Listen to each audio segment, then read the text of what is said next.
Continue reading Brahma Samhita 5.30.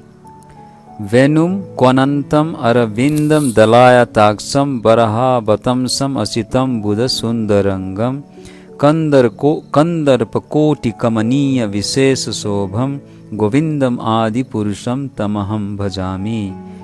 I worship Govinda, the primeval Lord, who is adept in playing on his flute, with blooming eyes like lotus petals, with head decked with peacock's feather, with a figure of beauty tinged with the hue of blue clouds, and his unique loveliness charming millions of cupids. The matchless beauty of Krishna, the Supreme Lord of Goloka, is being described. Krishna, the all-pervading cognition, has a spiritual form of his own. The form of Krishna is not a fanciful creation of imagination formed after visualizing the beautiful things of the world. What Brahma saw in his ecstatic trance of pure devotion is being described. Krishna is engaged in playing upon his flute. That flute, by his enchanting musical sound, attracts the hearts of all living beings. Just as a lotus petal produces a pleasant sight, so the two beautiful eyes of Krishna, who causes the manifestation of our spiritual vision, display the unlimited splendor and beauty of his moon-like face. The loveliness that adorns his head with peacock feather figures the corresponding feature of the spiritual beauty of Krishna. Just as a mass of blue cloud offers a specifically soothing, pleasant view, the complexion of Krishna is analogously tinged with a spiritual dark blue color. The beauty and loveliness of Krishna is far more enchanting than that of Cupid multiplied a millionfold. Alol Chandraka Lasad Vanamalaya Vamsi Ratnangadam Pranaya Keli Kala Vilasam Shyamam Tribhanga Lalitam Niyat Prakasam Govindam Adi Purusham Tamaham Bhajami. I worship Govinda, the primeval Lord, around whose neck is swinging a garland of flowers beautified with the moon locket, whose two hands are adorned with the flute and jeweled ornaments, who always revels in pastimes of love, whose graceful threefold bending form of Shyam Sundar is eternally manifest.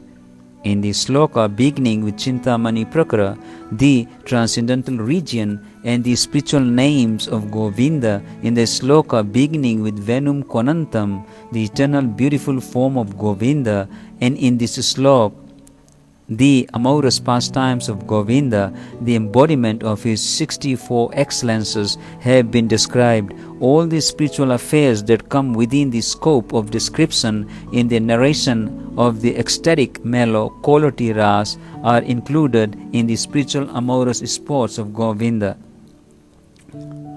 Angani yasya sakalendriya vritimanti Pashyanti panti kalayanti chiran jaganti Anand chinmaya sad ujjvala vigrahasya Govindamadi purusham tamaham bhajami. I worship Govinda, the primeval Lord, whose transcendental form is full of bliss, truth, substantiality, and is thus full of the most dazzling splendor. Each of the limbs of the transcendental figure possesses in himself the full-fledged functions of all the organs and eternally sees, maintains, and manifests the infinite universes, both spiritual and mundane. For want of a taste of things spiritual, a grave doubt arises in the minds of those who are enchained by worldly knowledge. On hearing a narration of the pastimes of Krishna, they think that the truth tattva regarding Krishna is the mental concoction of certain learned scholars, created by their imaginative brains out of material drawn from the mundane principles. With the object of removing this harmful doubt, Brahma in this and the three following slokas, after distinguishing between the two things, viz., spirit and matter, in a rational manner, has tried to make one understand the pure Leela of Krishna obtained by his unmixed ecstatic trance. Brahma wants to say that the form of Krishna is all existence, all knowledge, and all bliss, whereas all mundane experiences are full of palpable ignorance. Although there is a specific difference between the two, the fundamental truth is that spiritual affairs constitute the absolute source. Specification and variegatedness are ever present in it. By them are established the transcendental abode, form, name, quality, and sports of Krishna. It is only by a person possessed of pure spiritual knowledge and freedom from any relationship with Maya that those amorous pastimes of Krishna can at all be appreciated. The spiritual abode, the seat of pastimes, emanated from the Chit potency and formed of Chintamani, transcendental philosopher's stone, and the figure of Krishna are all spiritual. Just as Maya is the perverted reflection of the spiritual potency, the variegatedness created by Maya ignorance is also a perverted reflection of spiritual variegatedness. So, a mere semblance of the spiritual variegatedness is only noticed in this mundane world. Notwithstanding such semblance, the two are wholly different from one another. The unwholesomeness of matter is its defect, but in the spirit there is variegatedness which is free from any fault or contamination.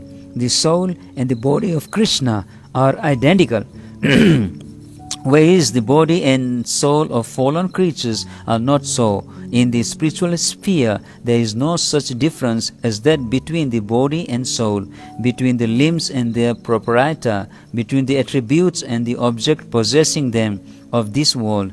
But such a difference really exists in the case of conditioned souls. Limbed though Krishna is, his every limb is the whole entity. He performs all varieties of divine spiritual functions with every one of his limbs. Hence, he is an indivisible whole and a perfect transcendental entity. Both Jiva's soul and Krishna are transcendental, so they belong to the same category, but they differ in this, that the transcendental attributes exist in the Jiva soul is infinitesimally small degrees, whereas in Krishna they are found in their fullest perfection. Those attributes manifest themselves in their proper infinitesimality